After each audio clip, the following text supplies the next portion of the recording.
আসসালামু আলাইকুম। শুরু করছি নগদ জনপদের খবর, সঙ্গে আছি আমি সামির হোসেন। এখনকার এই সংবাদ আয়োজন একই সঙ্গে চ্যানেল আইয়ের ইউটিউব চ্যানেল এবং চ্যানেল আইয়ের ওটিটি প্ল্যাটফর্ম আই স্ক্রিনে লাইভ স্ট্রিম হচ্ছে। বৃষ্টিপাত কমায় দেশের উত্তর মধ্যাঞ্চলের উজানে বন্যা পরিস্থিতির সার্বিক উন্নতি হয়েছে, তবে নিম্নাঞ্চলের কোথাও কোথাও অবনতি ও কোনো কোনো স্থানে অপরিবর্তিত রয়েছে। নেত্রকোনার পূর্বধলায় জারিয়া জাঞ্জাইল পয়েন্টে কংস নদের পানি বিপদসীমার উপর দিয়ে প্রবাহিত হওয়ায় প্লাবিত হয়েছে বেশ কয়েকটি গ্রাম। শেরপুর ও ময়মনসিংহের নিম্নাঞ্চলীয় বন্যা পরিস্থিতির অবনতি হয়েছে। শেরপুরের নগলায় আরও ৩ জনের মরদেহ উদ্ধারে বন্যায় জেলায় মৃতের সংখ্যা ৮ জনে দাঁড়িয়েছে। প্রতিনিধিদের পাঠানো তথ্য ও ভিডিও চিত্রে সুদীপ্তা মাহমুদের রিপোর্ট। শেরপুরে পাহাড়ি ঢলের পানি নেমে যাওয়ায় নালিতাবাড়ি, ঝিনাইগাতি এবং শ্রী বড়দি উপজেলার উজানে ১৫ ইউনিয়নে বন্যা পরিস্থিতির উন্নতি হয়েছে। ঢলের পানি ভাটির দিকে নামতে থাকায় নালিতাবাড়ি, ঝিনাইগাতি এবং সদর উপজেলার ১৩ ইউনিয়নের নিম্নাঞ্চলে বন্যা পরিস্থিতির অবনতি ঘটেছে। পানিবন্দী অবস্থায় ১০০রও বেশি গ্রামের মানুষ। গ্রামের প্রত্যেকটা বাড়ি বাড়ি পানি এবং সেখানে পানির বন্দী অনেক মানুষ, সাগর পাড়ার অনেক মানুষ পানি বন্দী। বড় বড় পানি, খাওয়া দাওয়া অনেক কষ্ট হইতেছে, রান্না বান্না। কৃষি সম্প্রসারণ অধিদপ্তরের হিসেবে চলতি বর্ষণ ও পাহাড়ি ঢলে সৃষ্ট বন্যায় শেরপুরের ৫ উপজেলায় ৪৬,৭৯০ হেক্টর জমির রোপা আমন আবাদ, ১,২০০ হেক্টর জমির সবজি আবাদ, ৪,৭৯,২৯৪ বস্তা আদা পানিতে ডুবে গেছে। এই বাড়ি গেলাম, থাকি বান্নায় বাসায় বেমাক নিয়ে গেছে, ঘর বাড়ি বাসায় নিয়ে গেছে, ঘর ভাঙিয়েছে, পড়িয়েছে গা, আর ২ ঘরে বেড়া নিয়ে গেছে গা। এই ৩-৪ দিন বাইরেই থাকতেছি। নেত্রকোনায় পূর্বধলা উপজেলার বেড়িবাঁধ ভেঙে কংস নদের পানি ঢুকে ৪ ইউনিয়নের প্রায় ১৮টি গ্রাম প্লাবিত হয়েছে। পানিবন্দী কয়েক হাজার পরিবার। লক্ষ টাকার মাছ এই বেড়িবাঁধ ভাঙাতে মাছ নষ্ট হবে। ভাঙছে, পুষ্টনি ডুবছে, ধান ক্ষেত খাইয়ে গেছে, অনেক ক্ষতি হয়েছে, ঘরবাড়ি তো পানি। বন্যা কবলিত এলাকায় ভেসে গেছে পুকুর ও ঘেরের মাছ, ডুবে গেছে বিভিন্ন ধরনের ফসলি জমি। ময়মনসিংহের সীমান্তবর্তী হালুয়াঘাটে বন্যা পরিস্থিতির কিছুটা উন্নতি হলেও ধোবাউড়ায় বন্যা পরিস্থিতি অপরিবর্তিত। ফুলপুরে নতুন করে অন্তত ১০ গ্রাম প্লাবিত হয়েছে। আমাদের প্রায় ৫৮টা আশ্রয় কেন্দ্র এখানে আমরা ডিক্লেয়ার করেছে। তো আমাদের পাশে সবাই আসলে দেখলাম যে একসাথে কাজ করছে। কাল তাদের জন্য খাবার রান্না করে দেওয়া হচ্ছে, শুকনো খাবার দেওয়া হচ্ছে। বন্যা কবলিত এলাকায় খাদ্য, নিরাপদ পানি ও গোখাদ্যের সংকটের পাশাপাশি বেড়েছে সাপের আতঙ্ক। Sudipta Mahmud, channel I. Quota সংস্কার আন্দোলনে নিহত আবু সাইদকে সন্ত্রাসী আখ্যা দিয়ে ফেসবুকে পোস্ট করায় লালমনিরহাটের সহকারী কমিশনার তাপসী তাবাসসুম উর্মির শাস্তির দাবিতে রংপুরে মানববন্ধন ও সমাবেশ হয়েছে। বেগম রোকেয়া বিশ্ববিদ্যালয়ের শহীদ আবু সাইদ গেটের সামনে সমাবেশের শিক্ষার্থীরা তাপসী তাবাসসুমের বিরুদ্ধে আবু সাইদকে নিয়ে অবমাননাকর মন্তব্য, ফেসবুকে বিভ্রান্তিকর তথ্য ছড়ানো ও সরকার প্রধান ডক্টর মোহাম্মদ ইউনূসকে নিয়ে আপত্তিকর বক্তব্য দেওয়ার অভিযোগ এনে চাকরি থেকে অব্যাহতি দেওয়ার দাবি জানান। তাবাসসুমকে রোববার ওএসডি করার পর সোমবার সাময়িক বরখাস্ত ও তার বিরুদ্ধে শাস্তিমূলক ব্যবস্থা নিতে শুরু করেছে জনপ্রশাসন মন্ত্রণালয়। লালমনিরহাটের জেলা প্রশাসক জানিয়েছেন, সহকারী কমিশনার তাপসী তাবাসসুম উর্মিকে রোববারই লালমনিরহাট জেলা প্রশাসন থেকে অবমুক্ত করে দেওয়া হয়েছে। তার যে ফেসবুক আইডিটা ছিল, মানে লেখাটা ছিল, এটা অত্যন্ত আপত্তিকর এবং এটার বিষয়ে আমাদের জনপ্রশাসন মন্ত্রণালয় সচেতন আছেন। স্যাররা আমাকে বারবার আমার কাছ থেকে আপডেট নিচ্ছেন। আমরা আশা করি তার বিষয়টায় স্যাররা প্রয়োজনীয় ব্যবস্থা নেবেন। চট্টগ্রাম ভেটেরিনারি ও অ্যানিম্যাল সায়েন্সেস বিশ্ববিদ্যালয়ের অভ্যন্তরীণ শিক্ষক থেকে উপাচার্য নিয়োগের দাবিতে শাটডাউন কর্মসূচির দ্বিতীয় দিনে বিক্ষোভ এবং অবস্থান কর্মসূচি পালন করছেন বিশ্ববিদ্যালয়ের শিক্ষক, শিক্ষার্থী ও কর্মচারীরা। অবিলম্বে অভ্যন্তরীণ যোগ্য শিক্ষক থেকে উপাচার্য নিয়োগ দেওয়ার দাবিতে ১ সপ্তাহ ধরে বিশ্ববিদ্যালয়ের ক্যাম্পাসে আন্দোলন চলে আসলেও রোববার থেকে কমপ্লিট শাটডাউন কর্মসূচি পালন করছেন শিক্ষার্থীরা। তাদের দাবির সাথে একমত জানিয়ে কর্মসূচিতে বিশ্ববিদ্যালয়ের সব শিক্ষক ও কর্মচারীরা যোগ দেন। দাবি না মানলে কঠোর কর্মসূচি দেওয়ার ঘোষণা দিয়েছেন বিক্ষোভকারীরা।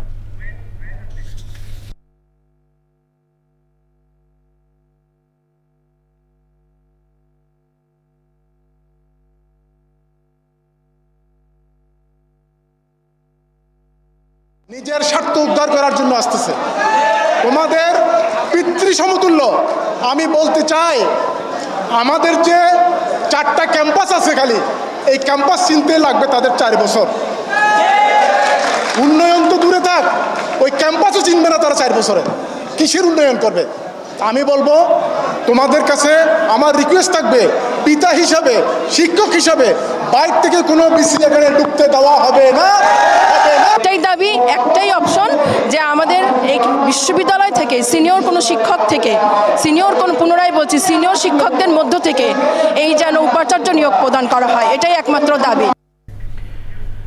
বুয়েট ছাত্র আবরার ফাহাদের 5ম মৃত্যুবার্ষিকী আজ। 2019 সালের 6ই অক্টোবর রাতে বাংলাদেশ প্রকৌশল বিশ্ববিদ্যালয় বুয়েটের শেরেবাংলা হলে ছাত্রলীগের একদল নেতাকর্মীর নির্যাতনে নিহত হন তিনি। বুয়েটের তড়িৎ ও ইলেকট্রনিক কৌশল বিভাগের 2য় বর্ষের ছাত্র ছিলেন আবরার। আবরার হত্যা মামলার রায় দ্রুত কার্যকরের দাবি জানিয়েছেন তার মা রোকেয়া খাতুন। সকালে গ্রামের বাড়ি কুষ্টিয়ার কুমারখালী উপজেলার কয়ায় আবরারের কবরস্থানে দোয়া ও মোনাজাত করা হয়।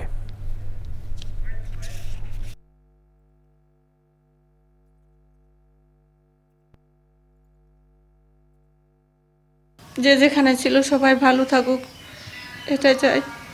কিন্তু সেই সাথে চাই যে আবরারের মৃত্যুর 5 বছর পূর্ণ হয়ে গেছে, ওকে একটা রায় হয়েছিল, সেই রায়টা এখনও কার্যকরী হয় নাই। আরও 3 জন আসামি পলাতক ছিল, তাদেরকেও ধরা হয় নাই। এখন যদি এই রায় কার্যকরী করতে হয়, আর যে 3 জন পলাতক তাদেরকে ধরে আইনের আওতায় এনে, আমি চাই এদেরকে দ্রুত সময়ের মধ্যে যেন ধরা হয় এবং আইনের আওতায় এনে এদেরও যেন রায় কার্যকরী করা হয়। এবারে প্রতিনিধিদের পাঠানো তথ্য ও ভিডিও চিত্র নিয়ে দেখুন তাফিমুল ইসলামের রিপোর্ট। প্রাথমিক ও গণশিক্ষা মন্ত্রণালয়ের উপদেষ্টা অধ্যাপক বিধানচন্দ্র রায় পদ্মার ময়মনসিংহে সুধী সমাজের সাথে মতবিনিময় সভা করেছেন। সবাই জুলাই আগস্টের শহীদদের চেতনা ও আত্মত্যাগে উদ্বুদ্ধ হয়ে সবাইকে দেশ গড়ার আহ্বান জানান।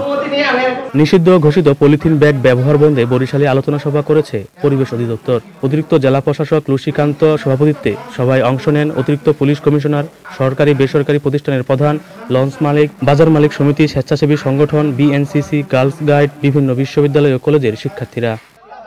শেরপুর সদর উপজেলার 500-এরও বেশি বন্যা কবলিত মানুষকে ত্রাণ সামগ্রী বিতরণ করেছে বিএনপি। জেলা বিএনপির সাধারণ সম্পাদক হযরত আলী 2 ইউনিয়নে বন্যার্তদের ত্রাণ সামগ্রী বিতরণ করেন। চাঁদপুরের মতলব উত্তরে সাম্প্রদায়িক সম্প্রীতি বজায় রাখতে সম্প্রীতি সমাবেশ হয়েছে। প্রধান অতিথি ছিলেন জেলা প্রশাসক মোহাম্মদ মহসিন উদ্দিন। জুলাই গণঅভ্যুত্থানে পুলিশের গুলিতে নিহত চাঁপাইনবাবগঞ্জের দিয়াপাড়া গ্রামের শহীদ শ্রমিক তারেক রহমানের কবর জিয়ারত, দোয়া মাহফিল ও পরিবারকে নগদ অর্থ সহায়তা দিয়েছে উপজেলা বিএনপি।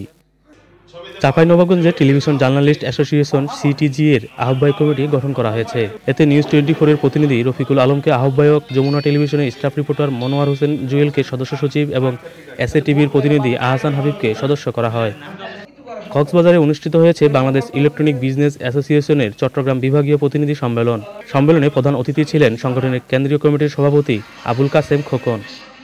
গাইবান্ধার গোবিন্দগঞ্জ উপজেলার নাকাই ও হরিরামপুর ইউনিয়নের 20টি পূজা মণ্ডপে নেতাদের সাথে মতবিনিময় ও আর্থিক সহায়তা দিয়েছে বিএনপির কেন্দ্রীয় নেতা অধ্যাপক আমিনুল ইসলাম।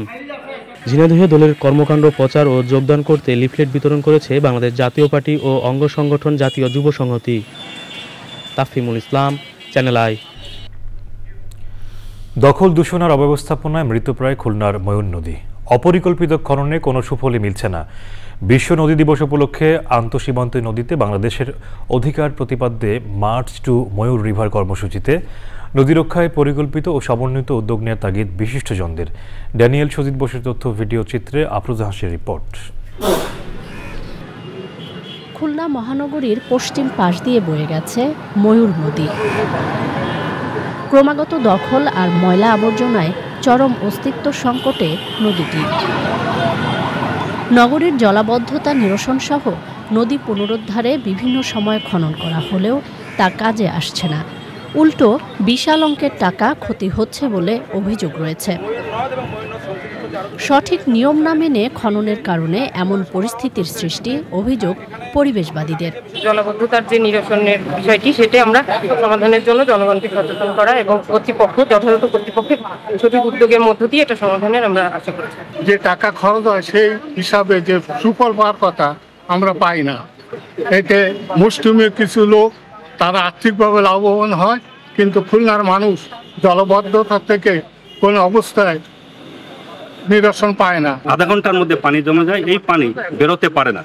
মূলত এই সমস্ত নদ ভরাট হয়ে যাওয়ার কারণে, অববাহিত হয়ে যাওয়ার কারণে অনেক সময় এমনকি এই ময়ূর নদ এখন নাব্যতাও পর্যন্ত হারিয়েছে। এখন যেভাবে খনন করা হচ্ছে, খালের থেকেও ছোট করে একটা জাস্ট বড় ড্রেন বলতে পারি এটাকে, সেইভাবে খনন করা হচ্ছে।